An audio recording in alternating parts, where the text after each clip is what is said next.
Halaman 55. Al-fasalus salisu, pasal yang ketiga. Fil malaikati.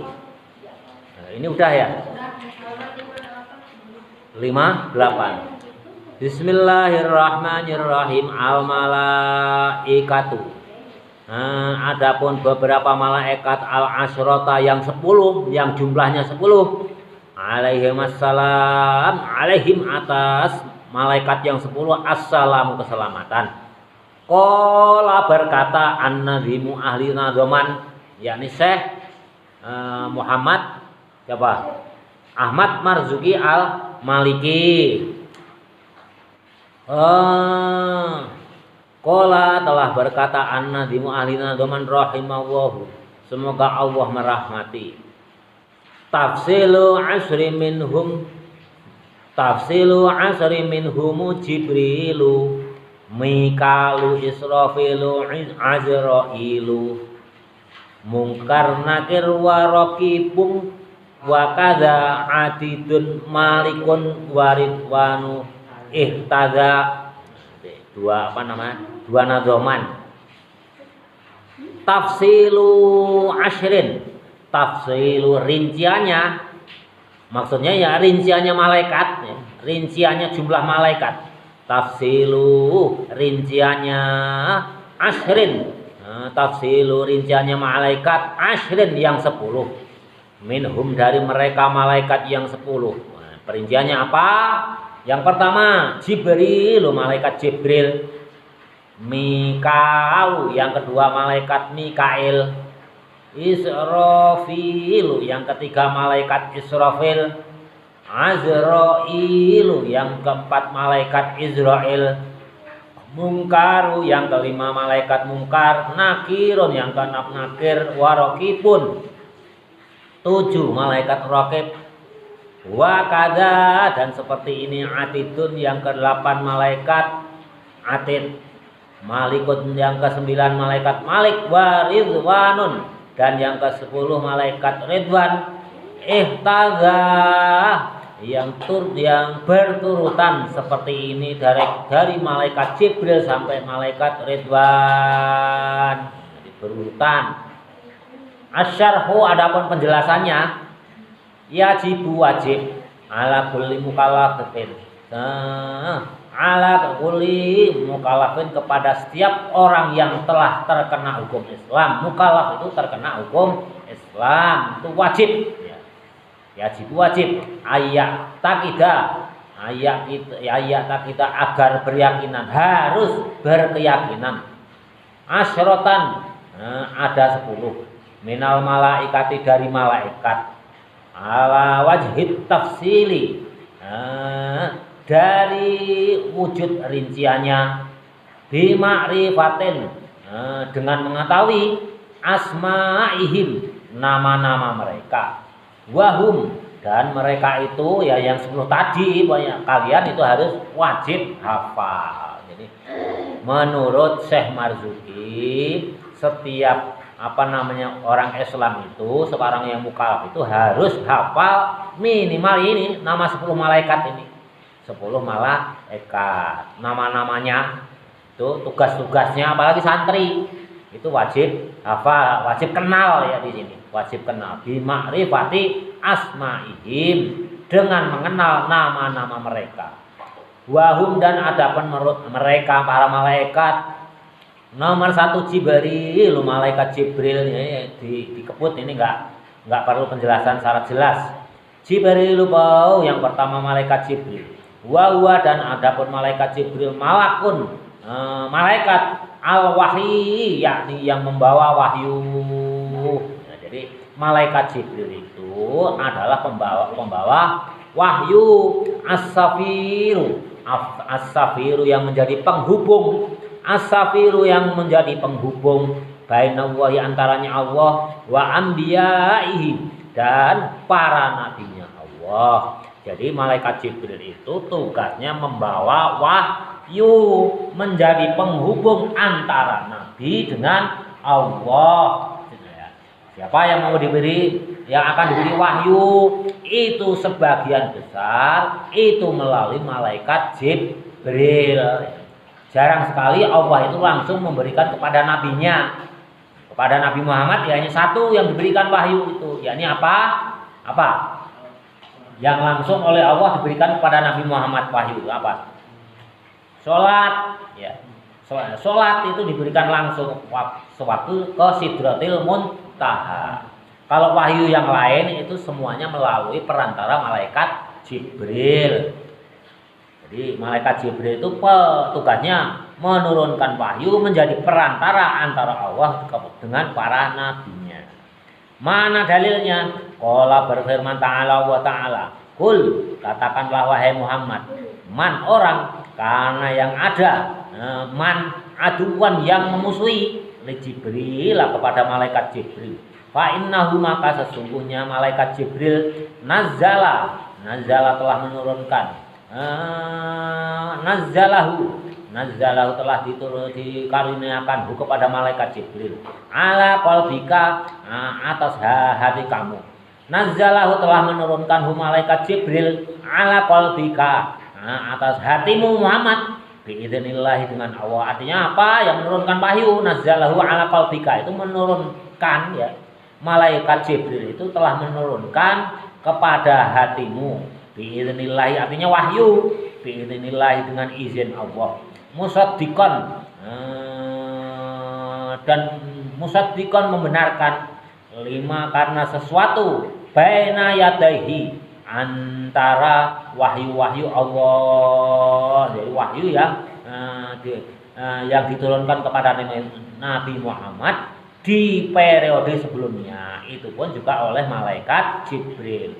Baina yadaihi artinya sebelum Nabi Muhammad pun tugas malaikat Jibril itu adalah menurunkan wahyu. Surat Al-Baqarah ayat 97. Wahyu sama dan disebut juga malaikat Jibril itu ar-ruhul aminah, yakni ruh amin. Ar-ruhul amin, malaikat Jibril juga punya nama ar-ruhul amin. Ruh yang bisa dipercaya. Roh itu artinya tidak bisa dilihat, hal yang gaib. Al-amina yang bisa dipercaya. Itu nama lain daripada malaikat Jibril. Dalilnya mana kalau malaikat Jibril itu mempunyai nama Ruhul Amin? Qala ta'ala berfirman Allah Ta'ala, wa innahu dan sesungguhnya Jibril la tanzilun sungguh telah diturunkan kepada malaikat Jibril Rabbil alamin dari Tuhan yang menguasai seluruh isi alam. Nazala telah menurunkan bihi dengan wahyu ar-ruhul amina ya aminu yakni ruhul amin artinya malaikat Jibril. Jadi Ruhul Amin itu nama lain daripada malaikat Jibril ala qalbika atas hatimu litakuna agar ada minal mundzirina agar ada kamu sekalian minal mundzirina dari orang yang memberikan peringatan. Jadi Ruhul Aminu itu terletak di surat Asy-Syu'ara ayat 192, 93, 94 membuktikan bahwa nama lain dari malaikat Jibril itu Ruhul Amin. Wa yusamma dan diberikan nama pula malaikat Jibril itu Ruhul Qudus, Ruh Kudus, roh ya Al Qudus yang suci. Buktinya mana dalilnya? Qala ta'ala berfirman Allah Ta'ala, kul katakanlah wahai Muhammad, nazzalahu telah menurunkan padamu Ruhul Qudus, yakni malaikat Jibril itu namanya Ruhul Qudus, mir rabbika dari Tuhanmu bil haqqi dengan kebenaran. Jadi ada berapa nama tadi? Malaikat Jibril, Ruhul Amin, Ruhul Qudus. Berikutnya halaman 59. Wa yusamma dan dinamakan pula malaikat Jibril itu aidan juga bin namusa dengan nama namus. Jadi kalau kalian dengar namus itu malaikat Jibril. Kalau jamus apa? Namus malaikat Jibril. Kalau diganti jim apa namanya diganti ja jadi jamus apa? kerbau. An-namus itu malaikat Jibril. Kalau Ad-Jamus itu kerbau. Jadi namus, jadi ada berapa nama malaikat Jibril itu 5. Jibril, Ruhul Amin, Ruhul Kudus, yang keempat namus, 4 ya. Nah, 4 nama. Dalilnya mana? Kama kola seperti dikatakan Waraqah ibnu Nufel oleh Waraqah bin Nufel. Siapa Waraqah bin Nufel? Di sejarah Islam kan ada. Menjelang kelahiran Nabi itu terkenal sekali yang namanya Waraqah bin Nufel. Pendeta Yahudi, pendeta Bukhairo. Nama aslinya adalah Waraqah bin Nufel. Ini pendeta Yahudi. Waraqah bin Nufel yang disampaikan oleh Waraqah bin Nufel li Rasulillah kepada Rasulullah SAW. Jadi waktu berdagang di negeri Sam, Waraqah bin Nufel itu mencari yang namanya Muhammad. Ada tanda-tandanya nanti di akhir zaman akan menjadi nabi. Yang menyampaikan itu Waraqah bin Nufel. Fi awali ahdihil bil wahyi. Fi awali ahdihi. Di dalam periode awalnya Nabi mengetahui bil wahyi dengan wahyu. Jadi awal-awal Nabi menerima wahyu tahu itu ya dari Waraqah bin Nufel. Waraqah bin Nufel ini ahli Taurat, pendeta Yahudi ya. Oh, ini kalau gitu Muhammad kamu itu menerima wahyu dari Gua Hira. Wah, ya ini nabi beneran ini.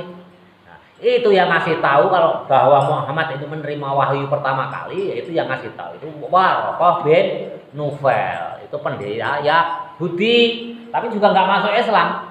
Tahu tapi tidak mau masuk Islam. Ya, tetap kafir ya, tetap kafir. Itu Waraqah bin Nufel, hanya ngasih tahu aja. Tapi ya wallahu alam ya, hakikatnya kalau lahiriahnya ya hanya ngasih tahu, nggak begitu lama terus meninggal. Hadan namusu ini namus ini Jibril Allah diunzila yang telah seperti halnya telah diturunkan ala Musa kepada Nabi Musa.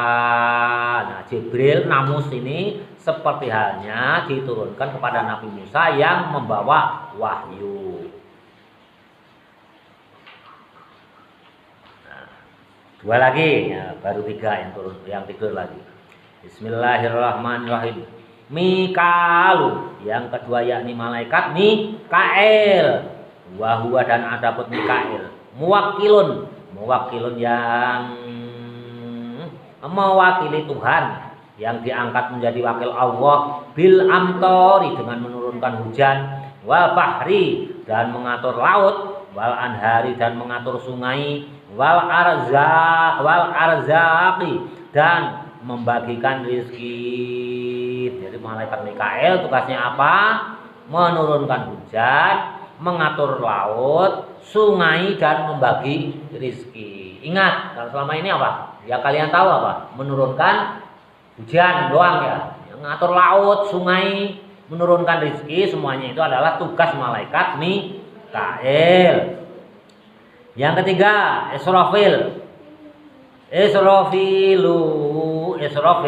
wa dan adapun Israfil muwakilun yang diangkat menjadi wakil Allah bin nafhi dengan tugas meniup fisuri terompet. Jadi tugasnya meniup terompet. Fayung faku maka meniup fihi dengan terompet al-fahtaini 2 kali. Oh, ada malaikat tugasnya hanya niup trompet hanya 2 kali. Ini enggak usah Bapak jelasin, udah sering ya. An-nafakhatul ula, tiupan yang pertama. An-nafakhatu tiupan al-ula yang pertama. Tafna, rusak. Fiha, rusak semua isi bumi ini. Fiha dalam tiupan yang pertama. Al-makhluqatu, semua makhluk. Illa maka kecuali sesuatu atau kecuali makhluk sya'a yang dikehendaki Allahu oleh Allah. Jadi semua makhluk itu rusak, mati semua, hancur semua, kecuali yang dikehendaki oleh Allah. Siapa yang masih hidup? Kalian tahu nggak? Kan ada kata-kata masya'a, semua makhluknya Allah itu mati, rusak semua. Kecuali yang dikehendaki oleh Allah. Berarti ada yang masih hidup. Siapa yang masih hidup? Ya malaikat Israfil. Ya, kan tugasnya niup trompetnya 2 kali. Kalau baru niup ikut mati ya siapa yang niup yang kedua ya? Malaikat Israfil masih hidup. Semua makhluknya Allah itu mati semua kecuali Israfil. Karena masih ada tugas meniup trompet sekali lagi. Watan fakhatu saniyatu watan fakhatu dan tiupan trompet as-saniyatu yang kedua tub'atsu. Wah, tadi kan tiupan yang pertama mati semua. Tub'atsu dibangkitkan fiha di dalam tiupan trompetnya malaikat Israfil yang kedua. Jami'ul makhluqati, semua makhluk itu bangkitkan semua. Bangkitkan semua yang mati, bangkit semua. Fatarji'u maka kembali al arwahu para ruh li ajsa diha kepada jasad-jasadnya roh. Jadi kalian kalau udah mati, tiupan Israfil yang kedua nanti, roh kalian itu nyari jasad kalian. Mana ini jasadku? Itu dicari. Bagaimana cara nyarinya? Ya wallahu alam ya. Wallahu alam, barang gaib kita nggak bisa mengetahui. Bisa mengetahui nanti kalau kita udah ketemu Allah. Kalau bisa, tanya ke Allah, ya Allah bagaimana caranya? Ya. Itu kan nggak perlu ya. Nggak perlu, pokoknya nyari aja. Roh kalian itu mencari jasad kalian. Jasad kalian, apakah ada? Ya ada. Ya, jasad kita apakah menjadi tanah? Ya nggak tahu loh. Pokoknya yang penting ada, bekasnya kan ada. Ya. Segala sesuatu yang ada di dunia ini tiada itu bekasnya pasti ada. Hanya keberadaannya kadang-kadang tidak bisa kita lihat atau kita dengan mata kepala itu tidak bisa melihat. Seperti ya ada orang mati ya di kuburan. Kuburan kan di TV sering ya, misalkan makam dipindahkan itu kan jadi debu tuh. Nah, kan ada bekasnya, hanya kita nggak bisa lihat aja karena udah menyatu menjadi debu ya, bekasnya ada ya. Kita itu mati, bekasnya dibakar dibuang ke laut dia tetap aja ada, bekasnya itu ada. Jadi bekas jasad kita itu ada, nanti roh kita itu mencari keliling-keliling mana. Nah, kalau yang amalnya baik ya tetap cepat nyarinya. Bismillahirrahmanirrahim. Jadi roh itu keliling-keliling nyari jasadnya. Buktinya mana ini? Kok Syekh Marzuki menyampaikan begitu? Allah berfirman, Ta'ala wa ta'ala fanufikho maka meniup fisuri dalam trompet faso'iko maka naik man orang fis samawati di atas langit. Waman dan orang fil ardi yang ada di bumi, ya artinya di mana-mana, baik yang ada di langit maupun yang ada di bumi atau dimanapun tempat, rohnya itu mencari jasadnya. Ilaman kecuali orang syaa yang dikehendaki man Allahu oleh Allah. Jadi mati semua ya, baik yang ada di langit maupun yang ada di bumi atau dimanapun tempat. Nah ini masih tiupan yang pertama ini. Nah, itu nyari mati semua yang pertama itu. Tsumma nufikha kemudian meniup di dalam trompet ukhra yang lain, artinya yang kedua kalinya. Faidahum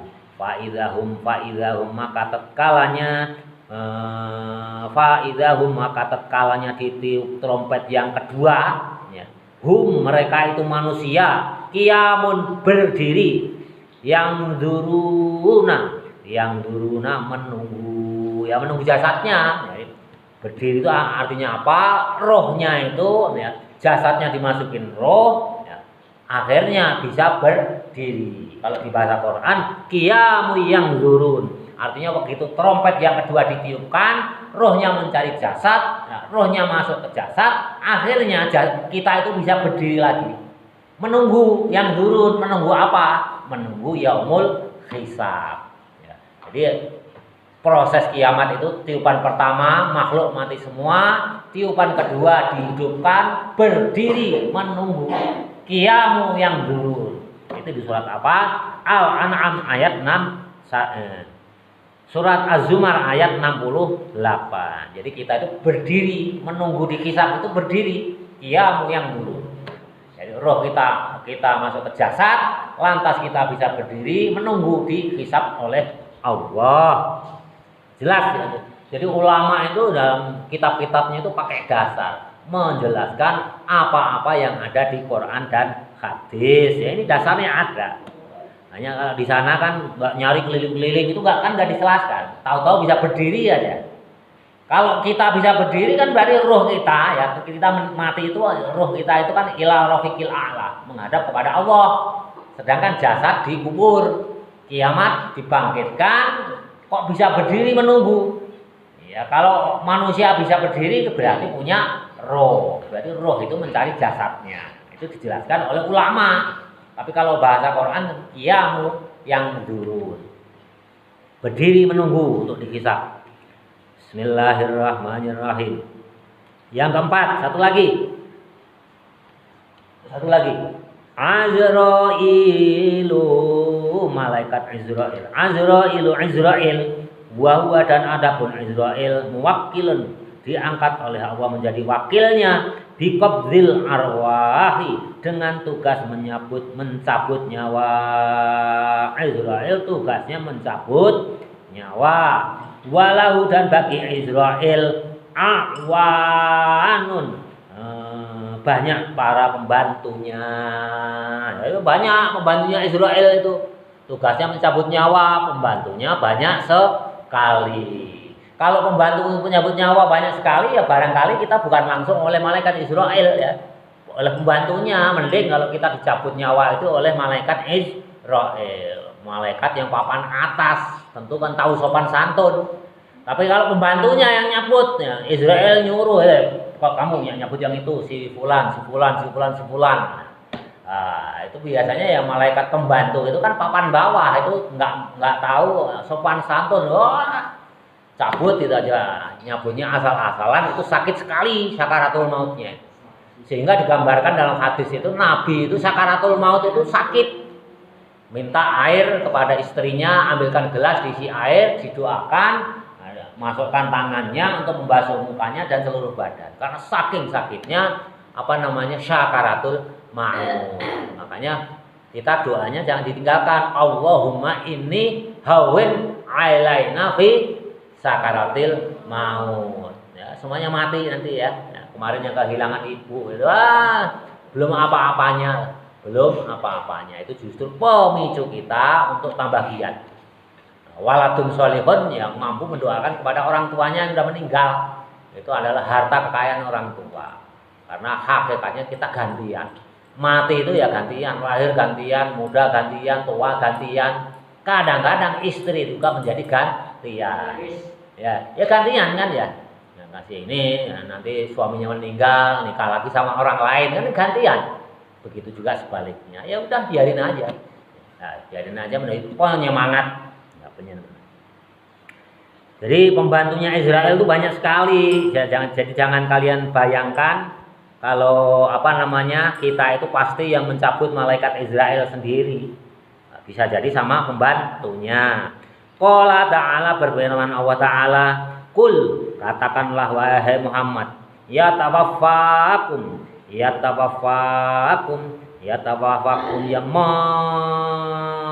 mencabut nyawa.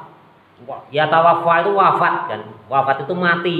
Jadi wafat itu hakikatnya bahasa untuk malaikat ya. Hakikatnya itu untuk yang mewafatkan kamu sekalian. Kul, katakanlah wahai Muhammad, ya tawaffakum, yang mewafatkan kamu sekalian, malakun, malaikat mauti, yakni malaikat maut. Jadi wafat itu hakikatnya untuk malaikat yang mewafatkan kepada makhluknya Allah.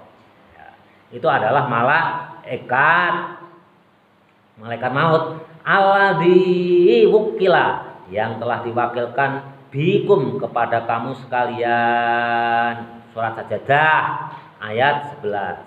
Wa qala ta'ala, dan firman Allah Ta'ala, hatta idza jaa, sehingga tatkalanya datang ahadakum, kepada salah satu dari kamu semua, al mautu mati, tawaffathu, maka akan mewafatkan hu kepada ahadakum tadi, rusuluna utusan kami, wahum, dan mereka itu la yufarrituna, tidak melupakan tugas. Jadi kalau sudah waktunya mati dari salah satu dari kamu sekalian, dari utusanku itu akan mewafatkan kamu, dan malaikat itu tidak akan melalaikan tugasnya. Jadi kalau kita udah waktunya mati ya mati. Waktunya mati ya mati. Kalau bibinya Pak Prabowo itu siapa? Berapa umurnya? Itu yang adiknya Pak Sumitro Joyo Hadikusumo. Pak Sumitro itu kan bapaknya presiden kita Prabowo. Punya adik masih hidup, itu umurnya 105 tahun. Kemarin masuk TV ya waktu pelantikan Pak Harto. Sudah 105 tahun masih hidup. Tapi ada ibu kita, adik kita, tetangga kita yang masih muda dimatikan, diwafatkan oleh Allah. Ya macam-macam ya. Itulah kalau terbaik menurut Allah ya cukup segini. Itu terbaik menurut Allah. Kadang-kadang kita nggak bisa menerima, ya Allah kenapa aku masih kecil, ibu udah engkau panggil, terus aku bagaimana? Terbaik bagi Allah. Kalau kalian yakin kepada Allah, pasti Allah akan memilihkan yang terbaik, bahwa ini baik bagi kalian, bagimu. Tapi kalau kalian berprasangka Allah itu nggak adil, ya kalian dibikin nggak adil oleh Allah. Makanya berprasangkalah kepada Allah yang baik, bahwa itu pilihan yang terbaik dari Allah untuk diriku terhadap ibuku yang telah dipanggil ila rafiqil a'la di umur yang masih muda. La tahzan innallaha ma'ana. La tahzan, la takhaf innallaha ma'ana. Kalian jangan khawatir. Ya. Nah, jangan takut. Pertolongan Allah itu senantiasa bersama-sama kita. Ya, kemarin di bab apa itu? Di bab apa? Nasuhul ibad ya. Di Nasuhul ibad sewaktu apa namanya Nabi hendak hijrah itu. Jadi jangan khawatir lah orang-orang. Imam Syafi'i yatim, akhirnya menjadi seorang ulama yang luar biasa. Naiknya ke Nabi Muhammad yatim, bahkan umur 2 tahun sudah yatu, bener ya? 6 tahun 2 tahun. Oh, 2 tahun itu kakek 2 tahun kali. 6 tahun ya. Bapaknya meninggal sebelum lahiran. Ya itu ya, makanya itu menjadi nabi. Luar biasa. Udah enggak usah khawatir. Kemarin Bapak bahas, kalian itu waktu enggak ada itu. Kalian berdua yang lagi kehilangan ibunya itu Bapak bahas. Nah, coba nanti kalau Zidan sama Fadli kembali ke pesantren, berarti imamnya nambah, imannya nambah, itu saksinya masih hidup. Ya, kalau nggak kembali ke pesantren, waktu memutuskan nggak kembali ke pesantren, imannya lagi turun. Ternyata kembali ke pesantren, berarti dengan ditinggalkan oleh ibunya itu malah imannya nambah. Bahwa pilihan Allah untuk mereka berdua itu pilihan yang terbaik. Ya, nah, jangan khawatir. Allah bersama kita masih banyak ya, masih banyak ya. Allahu a'lam bis-shawab. Alhamdulillahil mizani wa muntahal ilmi wa mablaghu ridha wa zinatal 'arsy. Alhamdulillahil mizani wa muntahal ilmi wa mablaghu ridha wa zinatal 'arsy. Alhamdulillahil mizani wa muntahal ilmi wa mablaghu ridha wa zinatal 'arsy. Walhamdulillahi rabbil alamin.